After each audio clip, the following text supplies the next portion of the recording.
ഒരു സംഭവമാണ് memory power ഇല്ല എന്നുള്ളത് അല്ലേ. നമ്മളെല്ലാവരും നമ്മുടെ ലൈഫിൽ എപ്പോഴെങ്കിലും ഈ കാര്യങ്ങളൊക്കെ പറഞ്ഞിട്ടുണ്ടാവും. ഐ കാൻ റിമെമ്പർ, അല്ലെ എനിക്ക് ഓർമ്മിക്കാൻ പറ്റുന്നില്ല, അല്ലെങ്കിൽ എന്താ എനിക്കെന്തോ എൻ്റെ ബ്രെയിനിന് എന്തോ പ്രശ്നമുണ്ടെന്ന് തോന്നുന്നു, അല്ലെങ്കിൽ നമ്മളെന്താ പറയുക നമ്മൾക്ക് എക്സാം ഹാളിൽ പോയി ഇരിക്കുമ്പോൾ മൈൻഡ് ബ്ലാങ്ക് ആവുന്നു. ഞാൻ എല്ലാം പഠിച്ചതാ, പക്ഷെ എക്സാം എഴുതാൻ തുടങ്ങിയപ്പോൾ മറന്നുപോയി അല്ലേ. റെഡി? അങ്ങനെയുള്ള പല കാര്യങ്ങൾ ഇങ്ങനെയുള്ള കുറേ കാര്യങ്ങൾ നിങ്ങൾ എന്നെ പറഞ്ഞിട്ടുണ്ടാവും, നിങ്ങളെ ഫ്രണ്ട്സ് പറയുന്നത് കേട്ടിട്ടുണ്ടാവും അല്ലേ. അല്ലെങ്കിൽ ഞാനൊക്കെ പറയാൻ എനിക്ക് ഡിമെൻഷ്യ ആണെന്ന് തോന്നുന്നു. ഓക്കെ, അപ്പം നമുക്ക് ഈ മെമ്മറി പവർ എന്ത് ചെയ്യാൻ പറ്റും, നമുക്ക് കൂട്ടാൻ വേണ്ടി പറ്റും. അപ്പം മെമ്മറി പവർ എന്ന് പറഞ്ഞാൽ ഒരിക്കലും നമ്മൾ ജന്മനാ ജനിച്ചു വരുമ്പോൾ ഉള്ള പോലെ തന്നെ ഇങ്ങനെ നിൽക്കുക, അല്ലെങ്കിൽ അത് നമ്മൾ എത്ര ട്രൈ ചെയ്യാതാലും കൂടാതിരിക്കുക, അങ്ങനെയൊന്നും അല്ല മക്കളെ. എന്താണ് ഈ എക്സാമിൻ്റെ ഫുൾ മാർക്ക് എന്നതുകൊണ്ട് ഉദ്ദേശിക്കുന്നത്? നിങ്ങൾ ടെക്സ്റ്റ് ബുക്കിൽ പഠിക്കുന്ന സംഭവം നിങ്ങൾക്ക് അവിടെ എഴുതാൻ പറ്റുന്നുണ്ടോ, ഓർത്തെടുത്ത് എഴുതാൻ പറ്റുന്നുണ്ടോ? ഇതാണ് എക്സാം എന്ന് പറയുന്നത്. അപ്പൊ നിങ്ങളുടെ മെമ്മറി പവർ കൂട്ടിക്കഴിഞ്ഞു കഴിഞ്ഞാൽ നിങ്ങൾ പഠിക്കുന്ന കാര്യങ്ങൾ നിങ്ങൾക്ക് എക്സാമിൽ എഴുതിക്കൂടെ? അപ്പൊ ഫുൾ മാർക്ക് കിട്ടൂലേ? യെസ്. അപ്പൊ അതാണ് മിസ് ഈ ഒരു വീഡിയോയിൽ പറഞ്ഞു തരാൻ വേണ്ടി പോകുന്നത്, എങ്ങനെ നമുക്ക് നമ്മുടെ മെമ്മറി പവർ കൂട്ടാം. അപ്പൊ ഈ ഒരു എന്താ പറയുക അക്കാഡമിക് ഇയറിന്റെ സ്റ്റാർട്ടിൽ അല്ലെങ്കിൽ ഒരു ബിഗിനിങ്ങിൽ നിങ്ങൾക്ക് പ്രാക്ടീസ് ചെയ്യാൻ പറ്റുന്ന ഒരു സംഭവമാണിത്. കാരണം ലാസ്റ്റിലേക്കൊക്കെ ആകുമ്പോൾ നമ്മൾ ഇതിനൊന്നും നമുക്ക് സമയം ഉണ്ടാവില്ല, എങ്ങനെയെങ്കിലും പഠിച്ച് മാർക്ക് വാങ്ങാമെന്ന് മാത്രമേ ഉണ്ടാവുള്ളൂ. അപ്പൊ ഇപ്പോഴാണ് നിങ്ങൾക്ക് ഇതൊക്കെ ട്രൈ ഔട്ട് ചെയ്ത് നോക്കാൻ വേണ്ടിയിട്ട് പറ്റുള്ളൂ. എങ്ങാനും ക്ലിക്ക് ആയാലോ അല്ലെ, എങ്ങാനും ബിരിയാണി കിട്ടിയാലോ. യെസ്. അപ്പോൾ ഞാൻ ട്രൈ ചെയ്തിട്ടുള്ള എൻ്റെ മെമ്മറി പവർ കൂട്ടാൻ വേണ്ടി ഞാൻ ട്രൈ ചെയ്തിട്ടുള്ള ഒരുപാട് കാര്യങ്ങളാണ് ഞാനിവിടെ കൊടുത്തിട്ടുള്ള, കുറച്ച് എക്സ്ട്രാ കാര്യങ്ങളും ഉണ്ട്. ഓക്കെ, അപ്പോൾ ഇത് നിങ്ങൾക്ക് ഒരു യൂസ്ഫുൾ വീഡിയോ ആയിരിക്കും. അതുകൊണ്ട് ഇപ്പം തന്നെ നമ്മളുടെ വീഡിയോ ഒന്ന് ലൈക്ക് ചെയ്യുക ആൻഡ് കമൻറ്റ് ബോക്സിൽ നിങ്ങൾ എല്ലാവരും ഫുൾ മാർക്ക് എന്ന് കമൻറ്റ് ചെയ്യാം. ഓക്കെ, അപ്പോൾ നമുക്ക് ഫസ്റ്റ് എന്ത് ചെയ്യാം, ചങ്കിങ് എന്ന് പറയുന്ന ഒരു സംഭവമുണ്ട്. അതായത് ഇപ്പം ഞാൻ നിങ്ങളോട് പറയാണ് ഇത് ഓർത്ത് വെച്ചോ, 6212345572 എന്ന് പറഞ്ഞ വലിയൊരു നമ്പർ ഞാൻ നിങ്ങൾക്ക് തന്നു. അപ്പൊ നിങ്ങൾക്ക് ഒരിക്കലും ഇത് ഞാൻ പെട്ടെന്ന് ഓർത്ത് വെച്ചിട്ട് അപ്പൊ തന്നെ ഈ സ്ലൈഡ് മാറ്റി ഞാൻ പറ എന്ന് പറഞ്ഞു കഴിഞ്ഞാൽ വളരെ ചുരുക്കം ആൾക്കാർക്ക് അത് പറയാൻ പറ്റുള്ളൂ. അപ്പൊ അതിന്റെ ഒരു റീസൺ എന്താണെന്ന് പറഞ്ഞാൽ നമുക്ക് വലിയ സംഭവം തരുമ്പോൾ നമ്മുടെ ബ്രെയിനിന് അപ്പൊ തന്നെ ഒരു സിഗ്നൽ ഇട്ടാണ്, ഓ ഇത് വലുതാണ്, ഇത് എനിക്ക് ഓർത്ത് വെക്കാൻ പറ്റൂല. ഓക്കെ, അപ്പൊ നമ്മൾ എന്ത് ചെയ്താലും നമുക്കത് ഓർത്ത് വെക്കാൻ പറ്റില്ല. അപ്പൊ നമ്മൾ അതിനെ എന്ത് ചെയ്യുക, കുഞ്ഞു കുഞ്ഞു പാർട്സ് ആക്കുക. 621 23 45 72. ഓക്കെ, ഇങ്ങനെ നമ്മൾ അതിനെ എന്ത് ചെയ്യുക, 4 എണ്ണാക്കി. അപ്പൊ ഇനി ഓർത്തൂടെ 621 23 45 72. ഓക്കെ, അപ്പൊ നമുക്കത് ഈസി ആയിട്ട് ഓർത്ത് വെക്കാൻ പറ്റില്ല. അപ്പൊ ഇത് എവിടെ ചെയ്യാം, നിങ്ങൾ ഇങ്ങനെ വേർഡ്സ് ഓർത്ത് വെക്കാൻ മാത്രമല്ല നമ്മളുടെ കണ്ടന്റ് ആണെങ്കിലും നിങ്ങൾ എങ്ങനെ പഠിക്കുക. അപ്പൊ അതുകൊണ്ട് നമ്മളെ ആപ്പിൽ നോക്കുകയാണെന്നുണ്ടെങ്കിൽ, നമ്മൾ സൂപ്പർ ബാച്ചിൽ നോക്കുകയാണെന്നുണ്ടെങ്കിൽ നിങ്ങൾക്ക് ഓരോ ചാപ്റ്ററിനെയും ആദ്യം ടോപ്പിക്സ് ആയിട്ട് ഡിവൈഡ് ചെയ്തിട്ടുണ്ട്, അതിനെ വീണ്ടും സബ് ടോപ്പിക്സ് ആയിട്ട് ഡിവൈഡ് ചെയ്തിട്ടുണ്ട്. നമ്മൾ കുഞ്ഞായിട്ട് കഴിക്കുമ്പോൾ നമുക്കത് ഈസിയാണ് അല്ലേ. അപ്പൊ നിങ്ങൾ ആലോചിക്കേ, നമ്മളെല്ലാവരും എന്താ പറയുക ചെറുതാവുന്ന സമയത്ത്, നിങ്ങളൊക്കെ കുഞ്ഞാകുന്ന സമയത്ത് നമ്മൾ ഫുഡ് കഴിക്കാനൊക്കെ മടിയുണ്ടെങ്കിൽ നമ്മൾ അമ്മമാരൊക്കെ ചെയ്യുന്നൊരു സംഭവം ഉണ്ട്, എന്താ മുറിച്ചിട്ട് തരും. അപ്പൊ നമ്മൾ ഈ 2 ദോശയോ 3 ദോശയോ ഒന്നും കഴിക്കുന്നത് നമ്മൾ അറിയത്തോലും ഇല്ല അല്ലെ, അങ്ങനെ എടുത്ത് കഴിച്ചുകൊണ്ടിരിക്കും. അതേപോലെയാണ് നമ്മൾ പഠിക്കുന്ന കാര്യമാണെങ്കിലും കുഞ്ഞാക്കിയിട്ട് ഡിവൈഡ് ചെയ്ത് പഠിക്കുമ്പോൾ നിങ്ങൾക്ക് ഈ ഒറ്റയടിക്ക് ആ ഒരു ടോപ്പിക്ക് പഠിക്കുന്ന അല്ലെങ്കിൽ ആ ഒരു ചാപ്റ്റർ പഠിക്കുന്നതിലും കുറച്ചും കൂടെ ഈസിയർ ആയിട്ട് നിങ്ങൾക്ക് ഓർത്ത് വെക്കാൻ വേണ്ടിയിട്ട് പറ്റും. ഓക്കെ, അതാണ് ഫസ്റ്റ് ടെക്നിക്ക്. രണ്ടാമത്തത് അണ്ടർസ്റ്റാൻഡിങ് ആൻഡ് കണക്റ്റിംഗ്.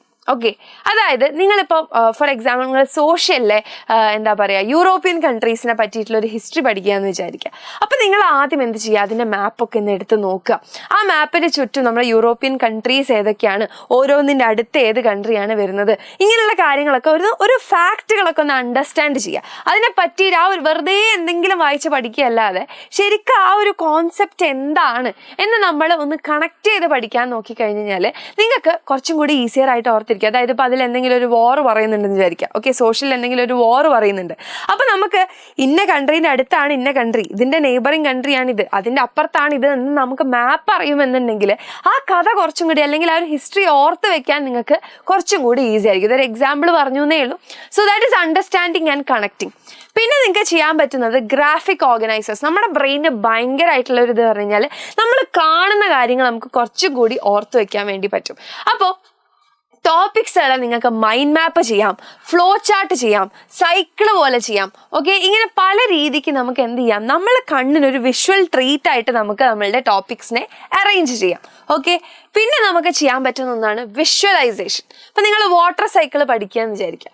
ഓക്കെ, അപ്പൊ നിങ്ങൾ തന്നെ നിങ്ങളെ മൈൻഡിൽ ആ ഒരു ഇമേജ് ക്രിയേറ്റ് ചെയ്യുക. ഒരു ക്ലൗഡ് അല്ലെ, ഒരു ക്ലൗഡ് അവിടെ ഉണ്ട്, എന്നിട്ട് അതെന്താണ്, picture it growing, now see and feel it's heavy cold rain. ഭയങ്കര ഹെവി ആയിട്ടുള്ള ഒരു കോൾഡ് റെയിൻ ആണ് വരുന്നത്. See the rain hitting the ground അല്ലെ, ആ ഒരു മഴ ഇങ്ങനെ താഴെ നമ്മൾ നിലത്ത് വന്ന് പതിക്കുന്നു. ദെൻ ഫ്ലോയിങ് ടുവേർഡ്സ് സ്ട്രീം, അതിങ്ങനെ പതുക്കെ പതുക്കെ ഒഴുകി ഒഴുകി ഒഴുകി അരുവിയുടെ അടുത്തെത്തി. അരുവിയുടെ അടുത്തെത്തുമ്പോൾ അവിടുന്ന് എന്തായി, പതുക്കെ പതുക്കെ നമ്മളെ ചൂട്, സണ്ണിന്റെ ചൂട് ഇങ്ങനെ വരികയാണ്.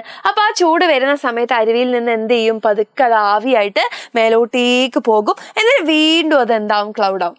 അപ്പൊ ഇങ്ങനെ നിങ്ങൾ വിഷ്വലൈസ് ചെയ്യുമ്പോൾ വെറുതെ ഇത് വായിച്ച് നമ്മൾ വാട്ടർ സൈക്കിൾ ഡെഫിനിഷൻ പഠിച്ചു വെക്കുന്നതിനേക്കാളും അടിപൊളിയായിട്ട് നിങ്ങൾക്ക് എന്ത് ചെയ്യാൻ പറ്റും, ഓർത്ത് വെക്കാൻ പറ്റും. ഇപ്പൊ ഒരു സിനിമയുടെ കഥ പറയാൻ പറഞ്ഞാൽ നിങ്ങൾ ഈസി ആയിട്ട് പറയില്ലേ, അതെന്തുകൊണ്ടാ, നമ്മളത് വിഷ്വലൈസ് ചെയ്ത സംഭവമാണ് അല്ലെ.